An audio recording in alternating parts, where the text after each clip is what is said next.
Gjatë 24 orëve të fundit, i gjithë territori i qarkut Kukës është përfshirë nga rreshtë e shiut me intensitet mesatar, pavarësisht të kushteve atmosferike. Qarkullimi në të gjitha rrugët nacionale të qarkut deri në këtë moment vijon normalisht. Firmat kontraktore që kanë performancë mirëmbajtjen e akseve po punojnë në terren për mbajtjen e tyre në gatishmëri, kryesisht për pastrimin e inerteve të rëna në disa segmente rrugore.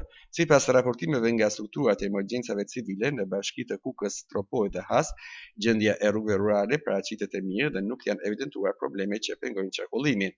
Nga të dhënat e emergjencave civile të prefekturës Kukës, furnizimi me energji elektrike është normal në të gjithë territorin e qarkut. Deri në këto momente bashkitë nuk kanë raportuar asnjë situatë emergjente që kërkon ndërhyrje.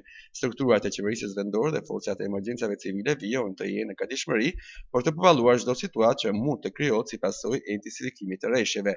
Monitorimi i territorit po kryhet në mënyrë të vazhdueshme me qëllim parandalimin e rrëshqitjeve të dherave apo vllokime të mundshme në akse rrugore. Prefektura e Kukësit apelon për kujdes gjatë lëvizjes në rrugët malore dhe u bën thirrje qytetarëve që të respektojnë sinjalistikën dhe udhëzimet e autoriteteve përkatëse.